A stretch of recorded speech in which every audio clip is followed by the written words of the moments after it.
Amen, amen. At tayo po ba ay napagpala sa pag-worship sa ating pong Panginoon.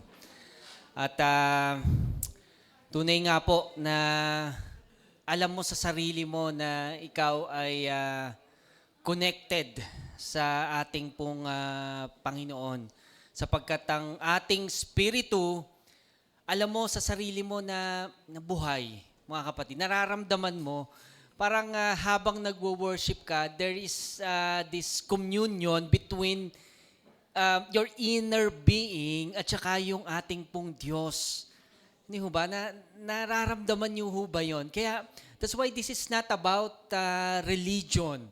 No, this is not about kumbaga parang makapunta ka lang, maka-worship ka lang, but rather this is an experience na parang alam mo yon na you are longing, your spirit is longing doon sa communion between you and the one who made you accepted.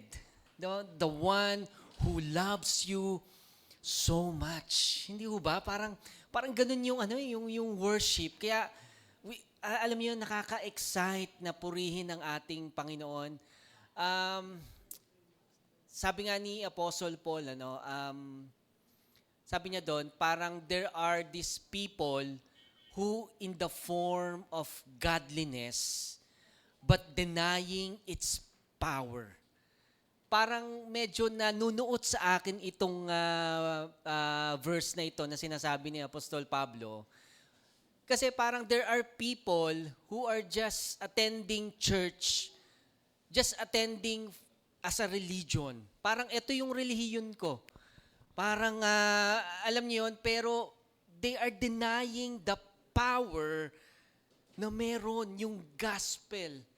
Hindi ba? Kaya nga sa sinasabi natin, for I am not ashamed, di ba, to that gospel because it is the gospel. Itong gospel na ito ay yung merong kapangyarihan. Kaya si Apostle Paul parang sinasabi niya, there are those people, merong mga tao na, alam mo yun, relihiyoso lang, pero they are denying the power na meron yung gospel, yung pinaniniwalaan nila. 'Di ba? So this is very important at napaka vital sa atin pong pamumuhay Kristiyano na yung Christian life is not just alam niyo yun, yung parang masabi mo lang na nag-attend ka ng Bible study, masabi mo lang na nagsimba ka, parang iyon na yon. Hindi there are may much better, much greater ang pakikinig ng salita ng Diyos, yung ma-experience natin ng Panginoon. Kaya salamat sa ating pong praise and worship, sa paglilid sa atin. Palakpakan naman po natin. At salamat nga sa buhay nila. May kulang sila pero nawala si absent si Joren, but praise God sapagkat 'di ba? Napakaganda at salamat sa buhay nitong mga pinili na ito upang tayo'y i-lead sa pag-worship. So, tunay nga na we are blessed. Kaya batiin mo ang iyong katabi. You are, Charito, blessed and highly favored. Ayan, katulad nga ng sinasabi ni Brother, nawala na. Ni Brother Pete. Ay, Pedi. Kanina, nung prayer, ay di ba nakikita sa mga mukha natin yung kasiyahan, di ba? So, nag-glow sa atin because we have Jesus. Amen. So, recall, tayo po ay nasa book 2 na ng ating pong pag-aaral. Ito po ang The Fall of Man. At nung last week po ay ito po yung pangalawang booklet natin sa ating pong pag-aaral. So we are created like God. Tapos po, ito po yung pangalawang booklet natin, The Fall of Man. So recall natin, recall lang natin at napag-aralan natin dito yung hamartia. Ito pala yung sin. Ito ay to miss the mark. Sa Tagalog, tayo ay naging sablay. Ayan. So dahil tayo ay sablay, tayo ay hindi umabot sa pamantayan ng ating pong Panginoon. So, napag-aralan po natin na ang hamartia, yan po ay noun. At ang verb, ibig sabihin yung paggalaw o yung pagkilos niyan, yun ang tinatawag na hamartano. Okay, so yun yung verb. Kaya nga si Apostle Paul, doon sa kanyang Book of Romans, inaddress niya itong noun na ito, itong hamartia na to, 39 times. So it's not just about alam niyo yon, yung parang pakitang tao, na parang itong tao na ito ay nabago lang. But rather, his entire, the whole niyang pagkatao ay nabago, yun yung ina-address ni Apostle Paul dito, na born again. Yun ang sinasabi niya sa Book of Romans. Kaya ito ang ina-address, hamartia, hindi yung hamartano. Yung hamartano ay yung act, yung verb ng pag-sin. Kaya ka nagsisin is because dahil ikaw ay sinner. Di ba? Meron kang hamartia. Ikaw ay hamartia. Kaya ka nagsisin. So may problema. Di ba? So napag-aralan din natin nung last week na we are spiritually dead. Nung kinain ni Eva at saka ni Adan yung pinagbabawal na bunga, spiritually, tayo ay napahiwalay sa Diyos. At dahil doon, yon ang pinaka main problem. At ang last week natin na big idea is, the fall of man is great, but the grace of God is greater. Amen. Amen. Bagsak ang tao sa pamantayan ng Diyos. Pero dahil sa kanyang malawak, malaking biyaya, hindi ho ba, tayo ay nakakuha ng kanyang biyaya. Kaya nga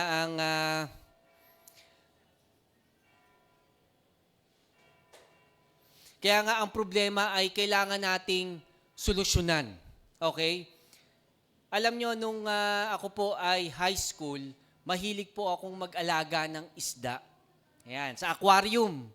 Hanggang ngayon pa naman eh. Pero ang pinagkaiba nung pag-aalaga ko nung ako ay high school nung isda, ay may kinalaman kung paano pala ako mag-alaga ng isda. Kasi iniisip ko, nung high school ako, talagang every time na bibili ako ng isda, ang gagawin ko niyan, mag-iipon talaga ako sa baon ko niyan. Iipunin ko yung baon ko para makabili ako ng bagong isda. Kasi every 3 months, namamatay yung isda ko. Bibili ako ng goldfish, kasi alagaan ko. Tapos sabi ko, pinapalitan ko naman ng tubig. Ayos naman yung tubig, malinaw naman. Tapos, after 3 months, ba't gano'n? Namamatay. So, may problema. Hanggang sa sobrang, alam niyo, depressed ko, tinigil ko na. Pero matagal ako noon. 3 years ako, parang mga ganyan. Tinapos ko yung high school life ko nang ako ay nag-aalaga ng isda. Ayan. Tapos, hanggang sa napanood ko yung YouTube nitong nagtatrabaho na ako. At yun pala, kaya pala namamatay yung isda dahil kulang ako sa filtration. Kahit pinapalitan ko yung tubig. So sabi kong ganon, ang component pala ng filtration ng aquarium ay 3. So number 1, meron kang mechanical filtration, meron kang biological filtration, at saka dapat merong chemical filtration. Eh ang ginagawa ko lang noon, parang may basahan lang doon, papanik yung tubig, tapos i-filter niya yung dumi, tapos ibabalik niyang ganon. So yun lang yung ginagawa ko nung dati. Pero meron pa palang dapat na gawin. Which is dapat maglagay pala ako ng biological filter at saka daw ng chemical filter. Kasi nung panahon na yun, wala namang YouTube. So hindi ko alam yung mga bagay na yan. So nalaman ko lang nung time na yon. Kaya ayun, so nadali. Sabihin nakuha mo kung paano pala dapat mag-alaga ng isda sa aquarium. So ganun din sa problema natin hindi ho ba? Kumbaga parang we are dealing with a problem na ang problema ay hindi naman natin na-address yung root. 'Di ba? Marami ba kayong nakita niyan, 'di ba? Or marami kayo mismo na encounter niyo 'yan na ang dami yung pinupuntahan na solusyon. Ang problema hindi naman pala iyon yung solusyon. So may ibang bagay pala na dapat na gawin. Kaya nga ang sabi dito sa ating manual, man's attempt to solve this problem has just been a display of man's ignorance. Hindi ba? Kumbaga parang kawalan, katangahan in Tagalog ng mga tao to resolve yung issue na ito. Kaya ako nung una, sabi ko, akala ko ganun lang. O basta i-filter mo lang, ipapump mo lang pataas yung tubig, tapos ibababa mo, fi-filterin niya yung dumi sa ibabaw, tapos ibababa niya yung tubig pabalik. Yung pala hindi. Kailangan ko pala ng biological filtration, kailangan ko pa pala ng chemical filtration. So, ganun yung nangyari. So, hindi na-resolve yung issue. Diba sabi nga nung pelikula na paborito ni Brother Johnny, tinimbang ka, ngunit kulang. So kahit na anong gawin ng isang tao, hindi ba, Brother Johnny, kulang. Di ba, hindi sumasapat. So, ang dami nang naisip for centuries. Kapos talaga ang tao. Ang daming tinry ng tao. Even, alam natin yung storya ng Tower of Babel. It is an example na nung unang panahon pa man ay grabe na yung kanilang technology. I mean, to be able to create a skyscraper na tower, 'di ba parang kung isipin natin, it's unique. Parang yung time pa lang na yon, advanced na talaga ang pag-iisip ng tao. And akala lang natin ngayon, baka nga nung time na yon, yung hawak ni Moses, tablet pala yon, iPhone pala yon. Dalawang tablet. So baka hindi natin alam, baka digital pala 'yon. Pero 'di ba, ang daming mga natutuklasan ng tao right now. Pero joke lang 'yon, bato talaga 'yon, yung sabi ng Bible. Ang daming natutuklasan ng tao, pero alam niyo nagugulat tayo. Like pyramid. Paano 'to na-create ng mga tao nung unang panahon, pero wala pa naman silang mga crane. Wala silang mga ganong equipment to be able for them na magawa ito. We don't know. Di ba parang there's a way far more pa na dapat nating madiskubre. Pero on the onset pa lang, simula pa lang, ang dami na talagang man's attempt to be able to reach sa ating Panginoon, makaabot sa Panginoon, maging mabuti yung tao. Hindi ho ba? Ang dami. Kaya nga una, sinasabi din sa ating manual na tinatry maabot ng tao ang Diyos sa pamamagitan ng science. Kaya ang daming technology. 'Di ba? Yung mga unable to resolve, sasabihin na lang nila may alien, may ibang nilalang sa ibang mundo. So ang daming resolution ng tao. At sobrang talino ng tao ngayon. Okay? So, grabe na yung talino. Imagine, sino ba naman makakaisip na yung dating nasa malayo, ngayon makikita mo na sila via, di ba, FaceTime. So, hindi natin to naarok nun before, pero right now, nandito na tayo. So, talagang evolving yung science. Especially, right now sa medical, dahil nga gustong pahabain ng tao ang kanilang buhay, ang daming naiisip. Right now, merong tinatawag nga na stem cell. Stem cell. Alam niyo yung stem cell? Kumbaga, parang kumukuha ng embryo dun sa cell, sperm cell at saka egg ng babae at yun yung nilalagay doon sa damaged na katawan na isang tao kung may sakit. So, imaginein mo, yun daw yung solusyon para mapabata yung mga tao. Diba? Eh kung titingnan naman natin yung mga GBM, kailangan pa bang magpa-stem cell? Diba? I mean, kailangan ba natin ng stem cell right now? Hindi, di ba? Pero ang daming nag-a-avail nito. Pero imagine the cost. I just found out kung magkano yung stem cell. Pag nagpa-stem cell ka, umaabot ng $50,000 per treatment. So imagine mo, $50,000, multiply mo to sa 55, let's say, ang dollars. That would be 2.7 million per treatment. So imagine, kaya kung titignan natin yung mga tiga-GBM, kailangan mo pa bang maglabas, Sister Gachi, ng 2.7? Hindi na. Kasi, di ba, parang i-regenerate yung cell. Pero mga mukhang bata, di ba? Imagine mo, hindi talaga tumatanda. Kaya saan ka pa? Dito ka na sa Gospel Bearer Ministry. Di ba, saan ka pa ba? Di ba? Imagine yung ginagastos. That is science. Kumbaga para daw ma-repair yung cell, ma-regenerate yung cell. But still, it is a failure. 'Di ba? Sa science. Kahit yung mga hari nga daw ng halimbawa daw hari daw ng rock, si Elvis Presley, siya daw po ay namatay din. Sino pa ba yung ibang mga hari? Si King of Pop, Michael Jackson. Hindi rin kinaya yung kanyang, ng kayamanan niya, yung gamutin yung kanyang karamdaman. Hindi ho ba? Fernando po, King of the King. Di ba? Hindi rin daw kinaya.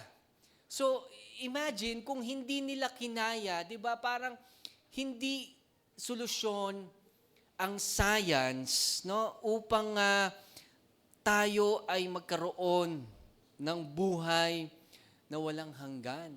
Parang yun yung sinasabi nila. Akala nila matatagpuan nila sa science yung tinatawag na fountain of youth.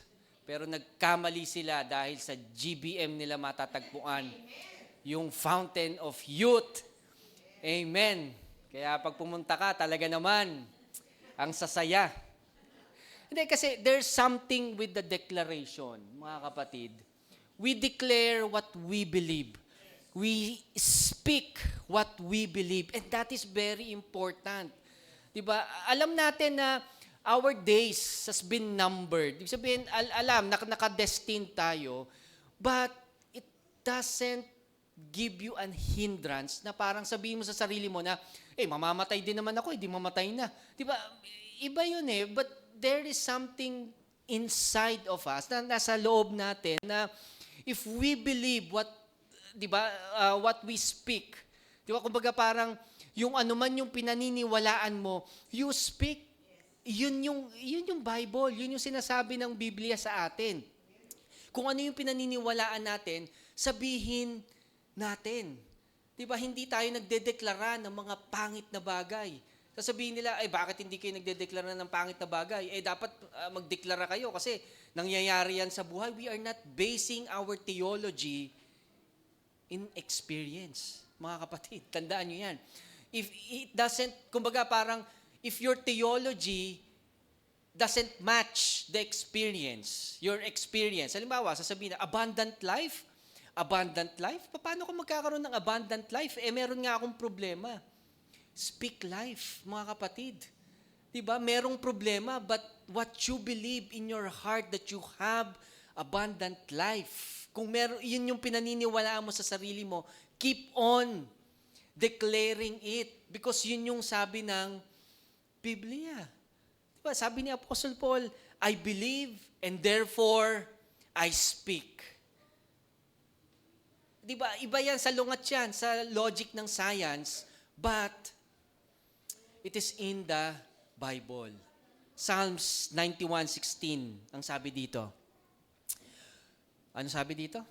With long life, mga kapatid, I will satisfy him and show him my salvation. Mga kapatid, do we really believe our Bible or we just believe in our experiences in life?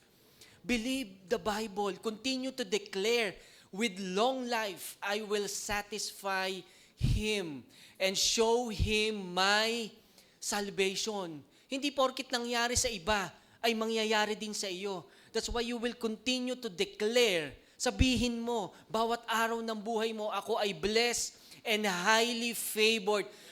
With long life, I will satisfy him and show him my salvation.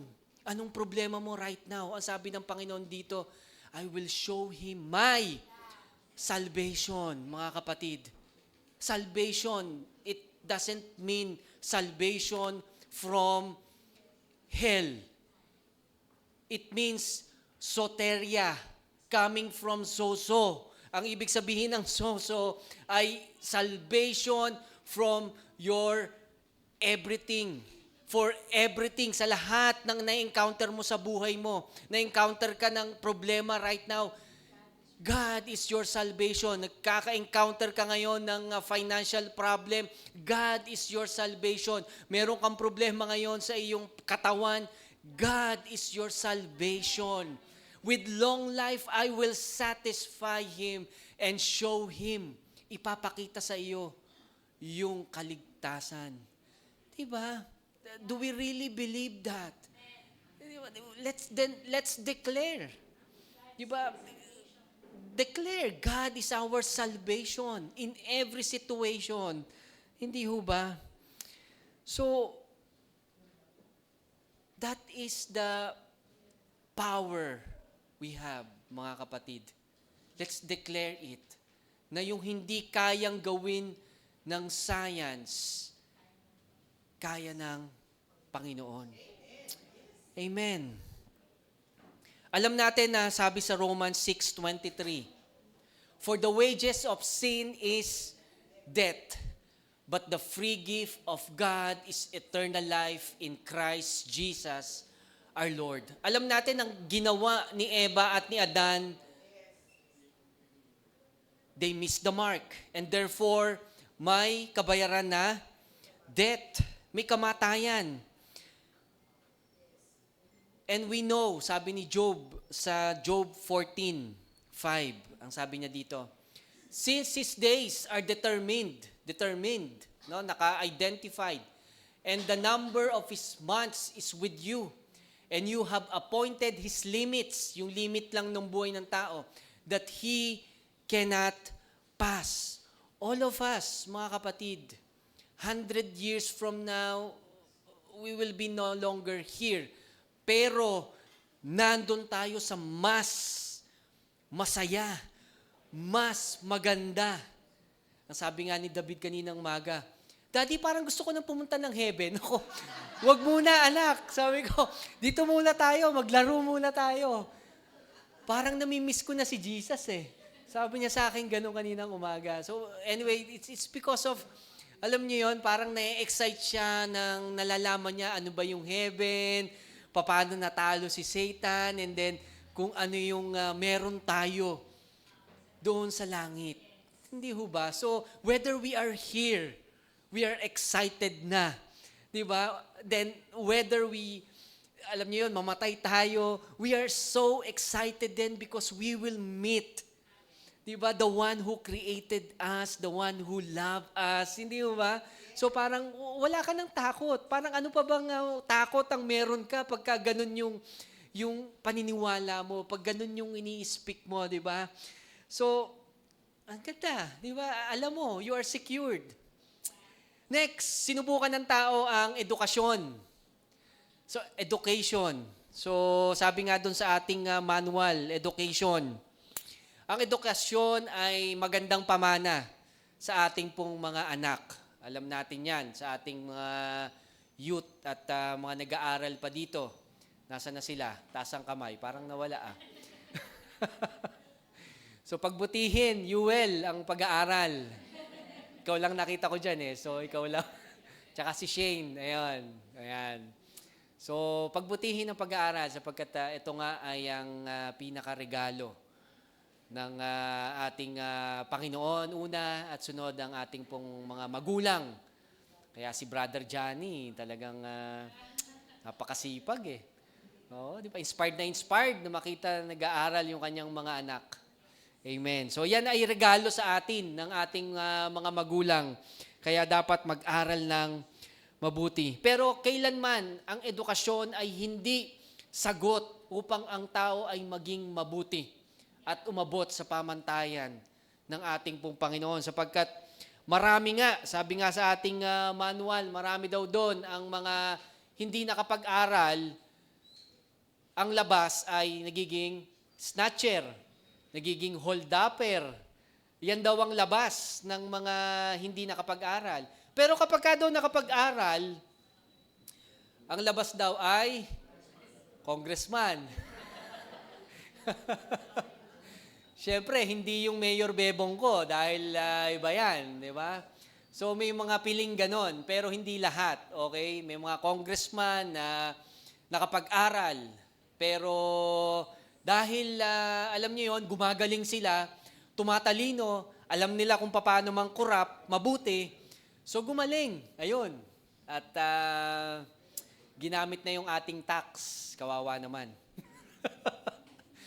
Ayan, so meron daw mga senador, sabi nga, nakapag-aral daw, pero ang nangyayari ay nangungurap. So ano yung pinagkaiba nitong mga hindi nakapag-aral na naging hold-upper at saka yung pinagkaiba nitong mga nag-aral at may mga doctorate degree kung paano mangurakot ng pera ng kaban.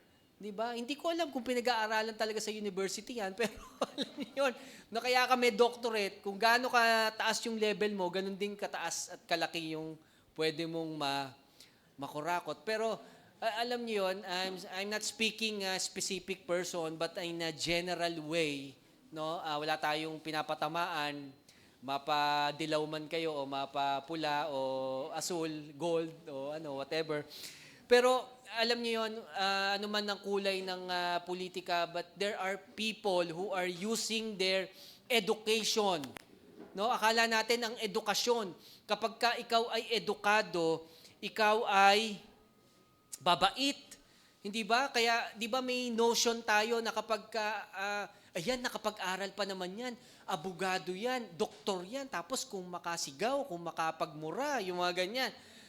So, may mga ganun tayo nakikita kasi nga, ina-attribute natin yung kanilang pag-uugali sa tinapos nila. Hindi ho ba? So, parang pagka-doktor yan, pagka-attorney yan, mataas yung tingin natin sa kanila and therefore, sila ay kagalang-galang, karespe-respeto, hindi mo dapat bastusin. Kumbaga, yung asal nila ay hindi mo naman talaga matatawaran dapat. Pero, we are basing our judgment based doon sa kanilang edukasyon. Tama po ba? Pero hindi po nasolusyonan ng edukasyon ang problema ng tao. Problema ng tao sa kasamaan, problema ng tao sa buhay. At sunod, tinangka ng tao na solven ang problema ng tao sa pamamagitan ng religion. Ayan pa isa, ang pinakamabigat. So imagine, yung mga Pharisees nung unang panahon na lang, nung panahon ni Jesus. Imagine kung bakit yung si Jesus, alam niyo yon, talagang tinatawag nitong mga Pariseo na hypocrites. You brood of vipers. Di ba? Kasi nga, they are using this religion. Ginagamit nila ang relihiyon para di ba, para, alam niyo, nag-i-express lang sila na mas mataas ako kaysa dito, mas okay ako kaysa sa kanya. Hindi ho ba? Ganun yung ginagawa, nagpapakataas siya, tinataas niya yung sarili niya, ang baba-baba ng tingin niya doon sa mga tao na hindi relihiyoso, yung mga hindi nagsisimba. So, may kanta nga eh. Hindi ko alam kung natandaan to, pero malamang si Brother Johnny, alam to. Sabi doon sa kanta, banal na aso, santong kabayo, natatawa ako. Hihihihi. Hindi ko alam kung dito kinuha ni Bishop yung kanta na yun, ay yung tawa niya na yun eh, no? Pero maaari. Pero alam niyo yun, ang daming lumabas na ganyan kasi nga may makikita daw tayo ng mga nagro-rosaryo doon sa jeep, may mga kasabay ka.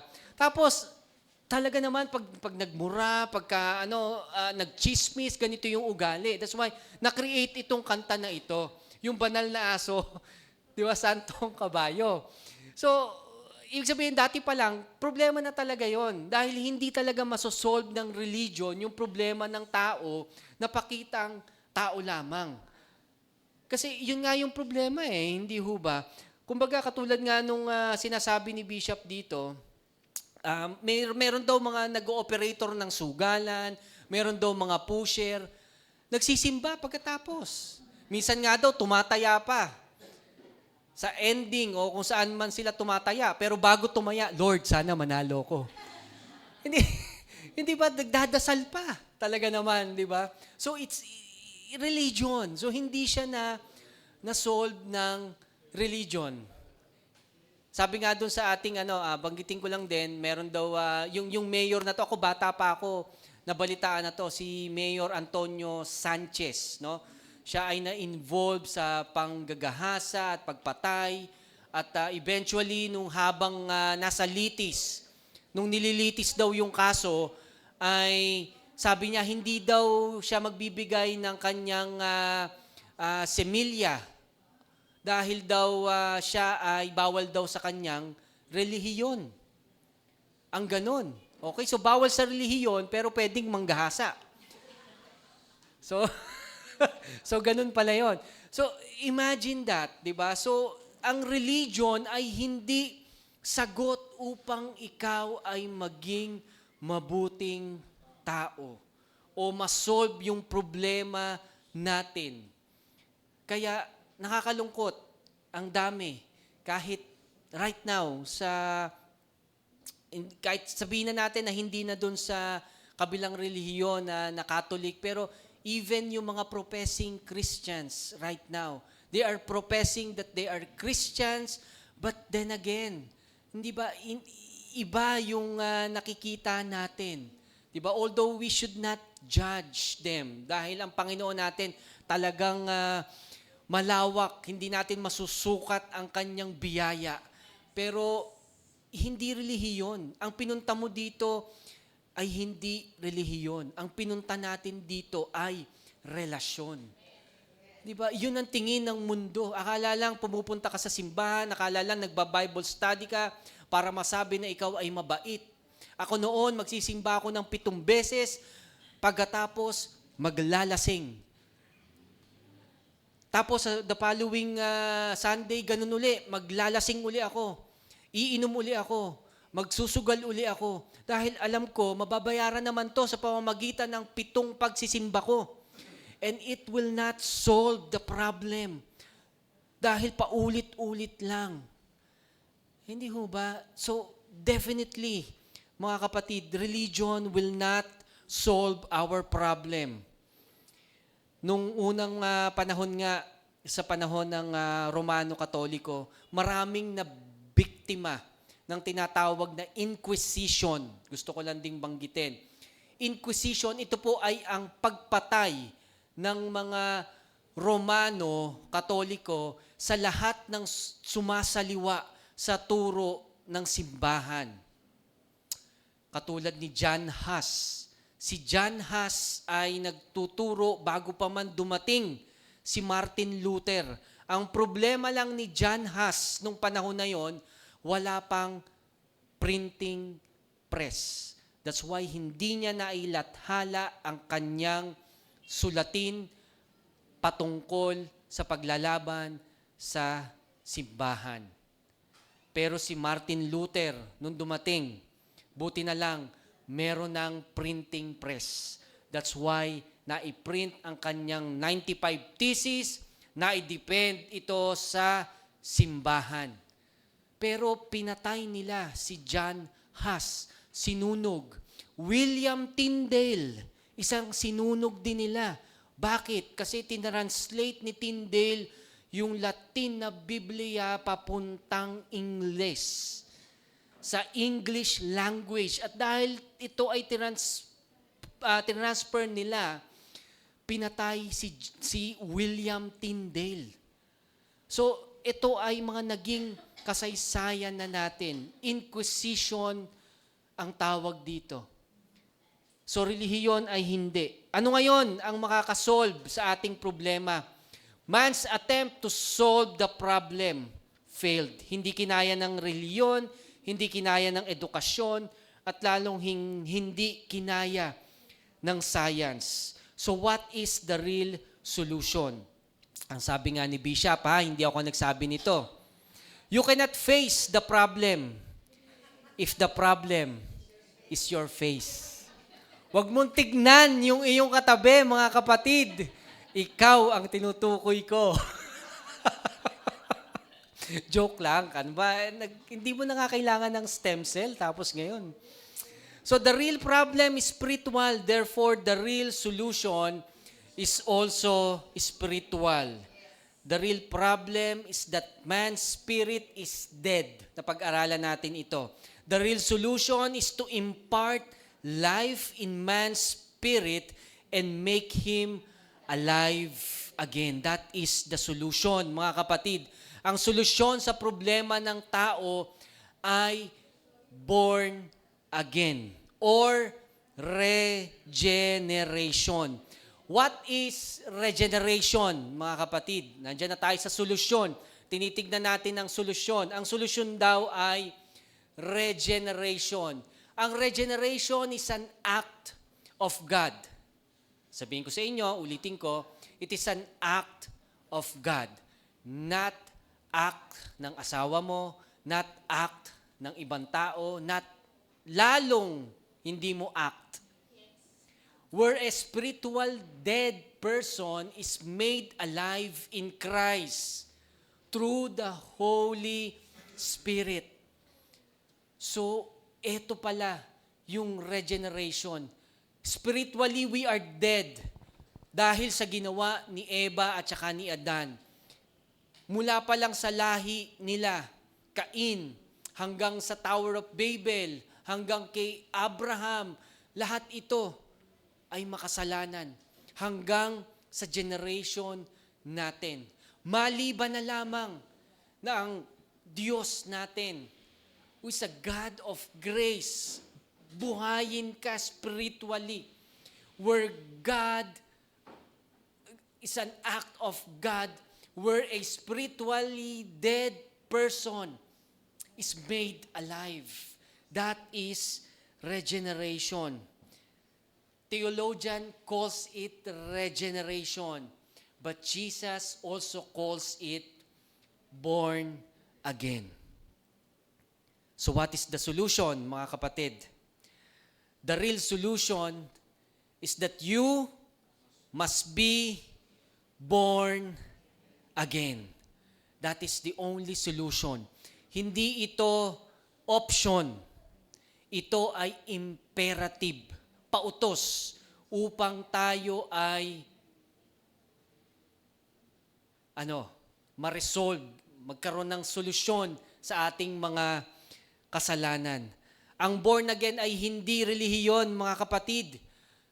Uulitin ko, hindi ito relihiyon. Kaya marami ang nagsasabi, kapag kami kausap ka, anong religion mo? Ako, born again ako eh. Tapos sasagot yung isa, hindi ako born again. Katoliko ako. Yung isa, ako INC ako, Iglesia ako ni Cristo. Ako, dating daan. Ako, yung relihiyon ko, nakakulong na yung leader namin.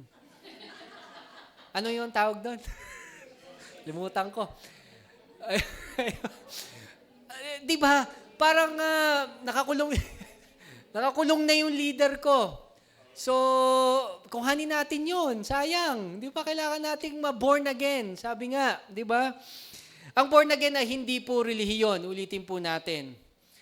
Ito ay spiritual birth, mga kapatid. Ito ay experience.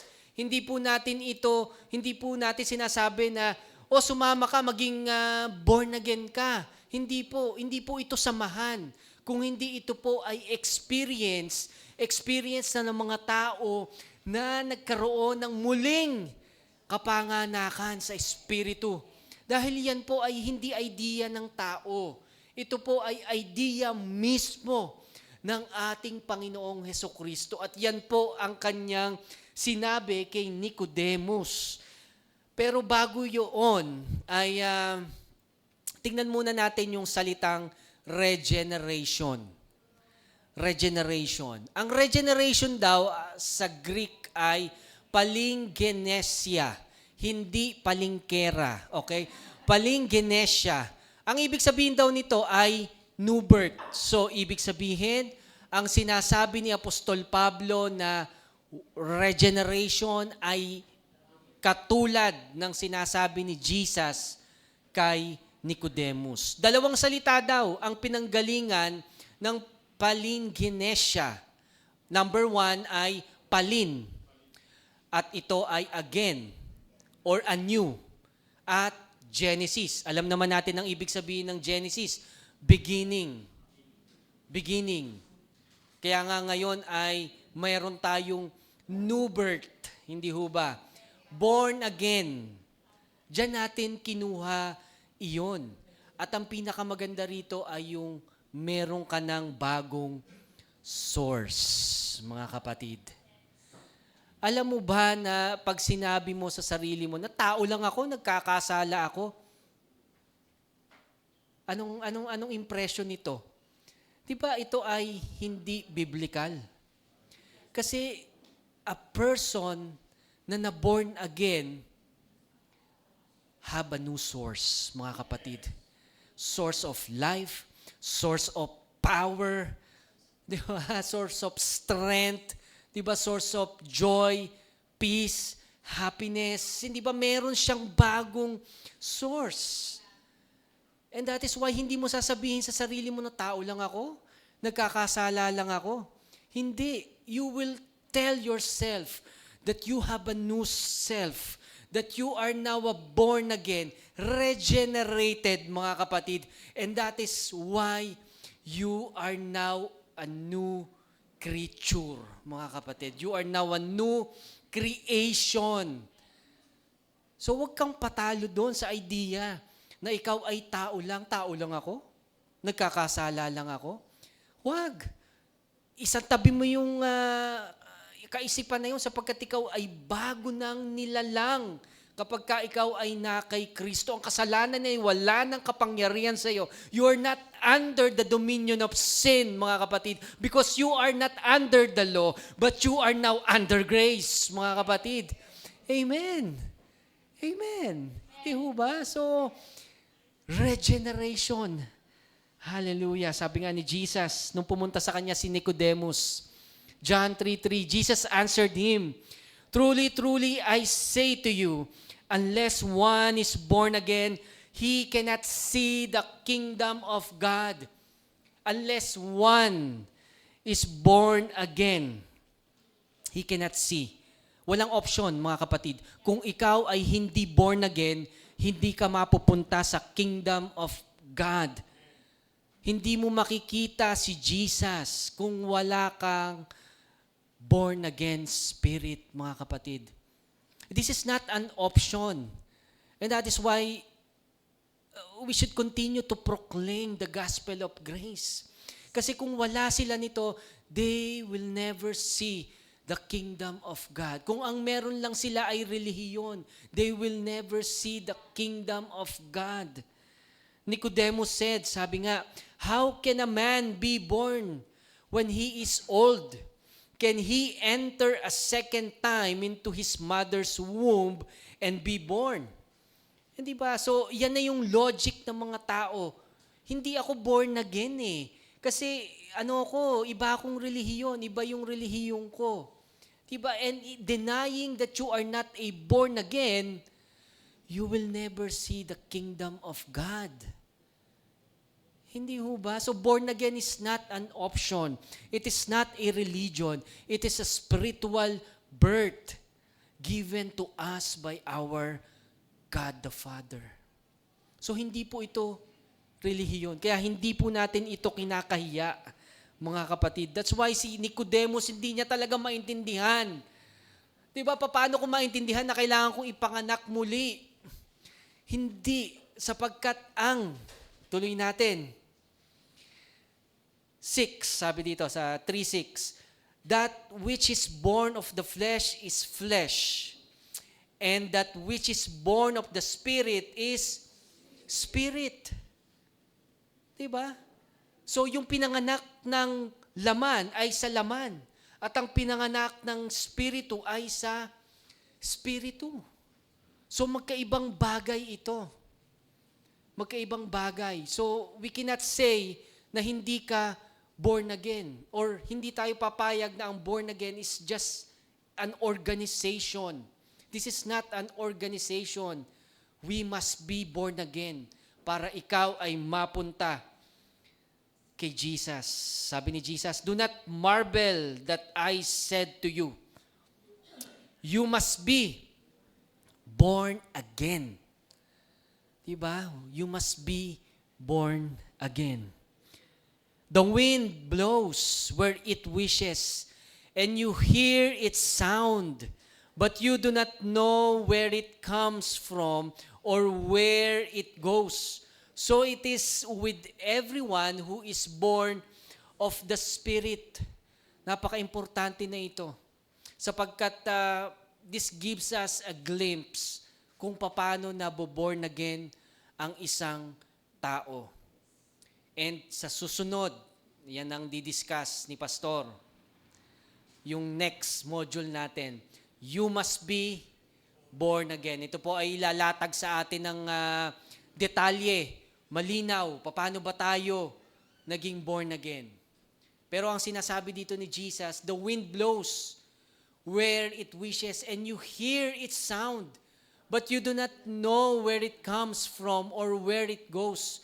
So it is with everyone who is born of the Spirit. Mga kapatid, there are people na akala natin hindi ito born again. Diba? Parang hindi natin alam kung kailan maboborn again itong taong ito.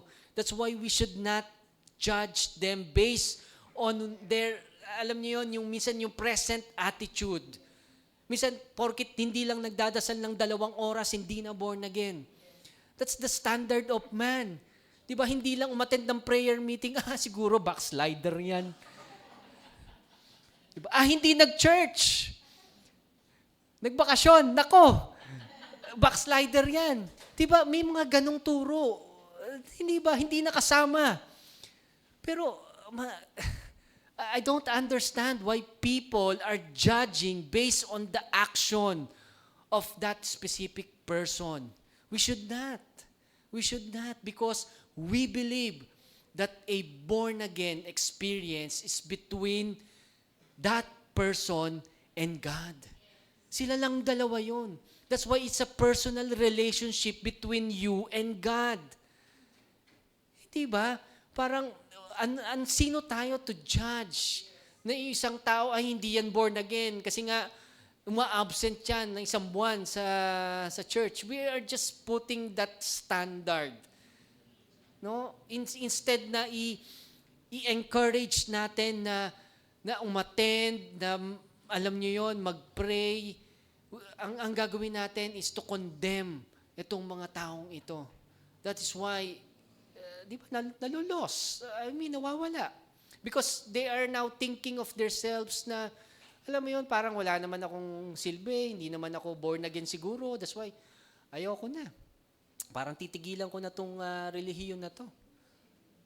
Hindi ba? So, tayong grace people should look at them as a precious one na tinubos din ng dugo ni Kristo. Nakatulad din natin, di ba, na dati tayo ay masamang tao. Dati ay tayo ay alam niyo yun, sumusunod lang sa pita ng laman. Pero now, we have experienced this born again spirit. And ang saya, and we are walking in this. Parang gusto mong i-share sa lahat ng tao itong na-experience mo. Grabe. That's why yun yung nagbe-burn dun sa ating puso na i-share si Jesus sa ibang tao. Kasi nga, alam mo kung ano yung na-experience mong born again spirit, yun yung gusto mong ibahagi sa kanila. Hindi ba? Kaya ang sarap mag-share, lalo na kapag alam niyo, may opportunity ka to share Jesus. Hindi ba? This is not about religion. Alam mo yun. This is about relationship. This is about how God saves us. And knowing that, mga kapatid, knowing that you have this born-again spirit, sabi ni Apostle Paul sa Titus 3:1, remind them to be submissive to rulers and authorities, to be obedient, to be ready for every good work. Diba, dyan na tayo, dyan na incline yung ating puso because we have this born-again spirit to speak evil of no one, to avoid quarreling. Okay, so wag daw kayo makikipag-away sa inyong asawa. To be gentle, sabi ha, to be gentle daw, and to show perfect courtesy toward all people. Why? Because alam mo yung intention mo, kasi na-experience mo itong born again na to. This is not about kumbaga parang pilitin mo yung sarili mo na maging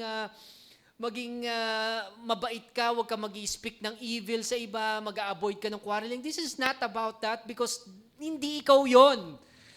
Di ba? Exactly, because you are now a new creation. There is power in you. That's why sinasabi ni Apostle Paul, I want you to be reminded of this.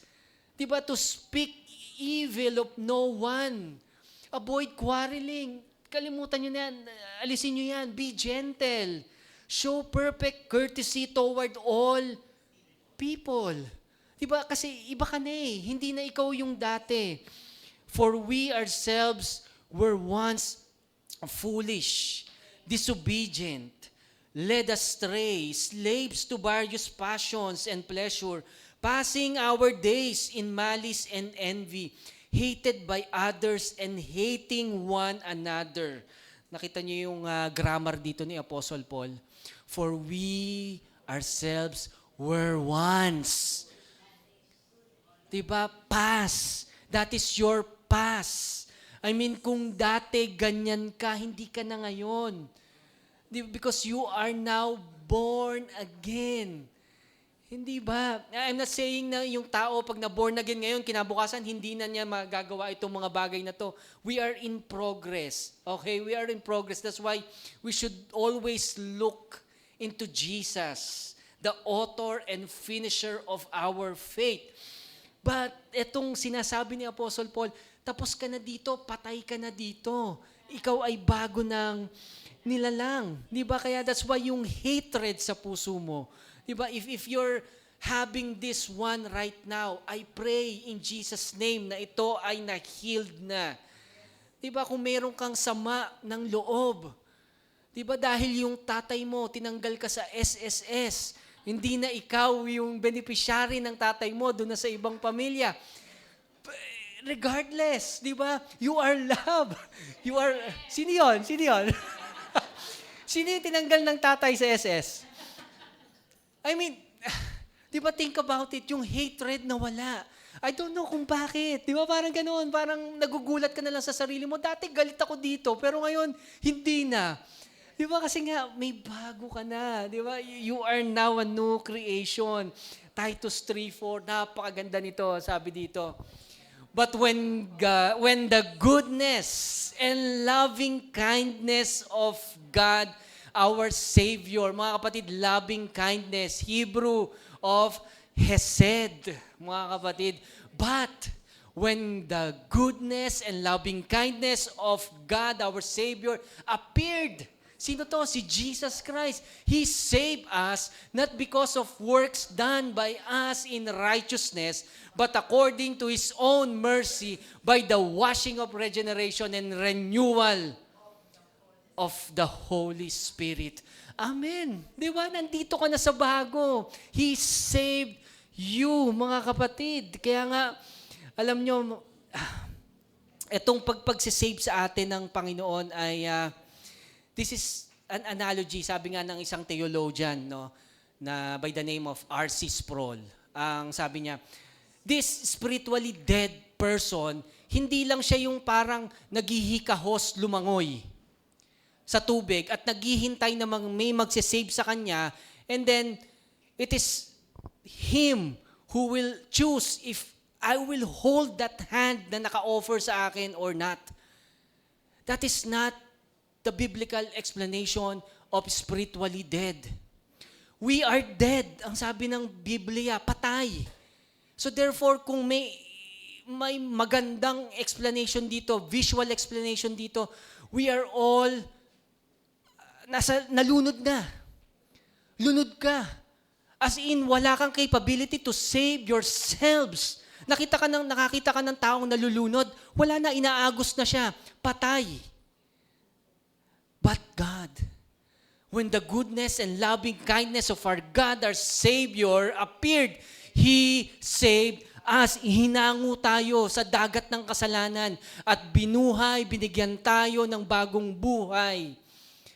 Not because of works done by us in righteousness, but according to His own mercy, by the washing of regeneration and renewal of the Spirit. Mga kapatid, this is same as Ephesians 2, sabi dito.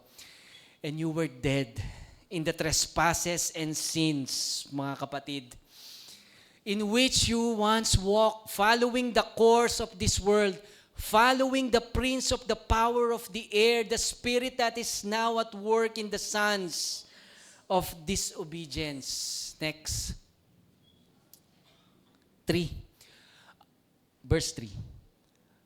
Among whom we all once lived in the passions of our flesh, carrying out the desires of the body and the mind, and we were by nature children of wrath. Imagine niyo, mga kapatid, wrath of God. Hindi ito simpleng galit, mga kapatid. This is wrath of God. We were by nature children of wrath. I mean, lahat ng galit ng Panginoon ay ibubuhos dito. We were by nature, pero sabi ni Apostle Paul, we were dati like the rest of mankind. Next verse. But God. Napakaganda talaga ng but God. Mga kapatid, talagang sobra akong kinikilabutan pag binabasa ko tong verse na to. But God, being rich in mercy because of the great love with which He loved us, even when we were dead in our trespasses, made us alive together with Christ. By grace, you have been saved. This is the same tone nung sa Titus na binasa natin kanina. Hallelujah. Diba? Napakaganda. Napakaganda. Diba? Hinango tayo. We were dead in our trespass, but now we are alive. Sabi ng isang theologian by the name of John Piper, sabi niya, you are still you after the new birth. Ikaw pa rin yan. I mean, sinabi nga ni pastor nung dati, hindi ka naman lalong pumogi nung ikaw ay nung ikaw ay na-born again. Wala naman nagbago sa'yo physically. Si David nga, tinatanong ako, Daddy, di ba born again ka? Di ba na kay Jesus ka? Yun pala yung term. Di ba na kay Jesus ka? Oh. Malakas ka. Oo. Bakit wala kang bilog-bilog sa tiyan? Wala raw akong abs. Sabi ko, sorry, nga. Tabs to, isang Pero, alam nyo, we are still yung ating physical. Yun pa rin yun, hindi nagbago. But there are two changes, sabi ni John Piper. You are clean and you are new, mga kapatid. You are clean and you are new. Bago ka na. Pero alam nyo, mga kapatid, dagdagan natin ito. But you are still after you are still you after the new birth. But there are many, many changes. Sabi ni John Piper, 2. You are clean and you are new. Pero sabi natin right now, you are blessed. You are highly favored. You have Zoe life, abundant life, mga kapatid. You are healed. You have the fruit of the Holy Spirit. You are the children of God, mga kapatid. Diba, that is the born again experience. Dagdag ko, you are seated with Christ in the heavenly realms, mga kapatid. You are born again. That is what it means to be born again. Regenerated. Sabi nga, you must be born again. Hindi ito alternatibo. Ito ay imperative. Imperative, mga kapatid. That is why, ang big idea natin, we were dead, but God made us alive. Hallelujah, hallelujah. Praise God. Salamat sa Panginoon. Salamat, Jesus. Sige po, tayo po ay tumayo.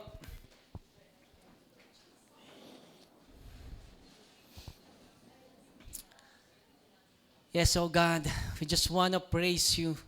We just want to thank you, Panginoon, for who you are. Thank you for your loving kindness. Thank you for your mercy, Panginoon, that you have extended towards us, Panginoon.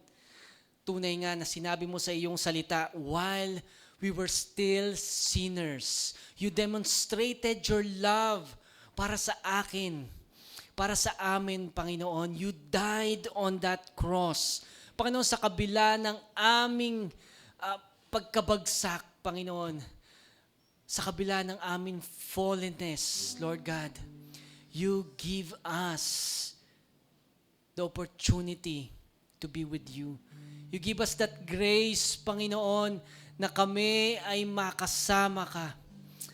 Na kami ay tawagin mong Charito, Panginoon. Na kami ay blessed and highly favored, Panginoon. Salamat sa dahil pinagpala mo kami, Panginoon. Salamat sa biyaya mo, oh Jesus. Thank you, Father God. And I know, Lord, there are times na iniisip namin na mahina kami.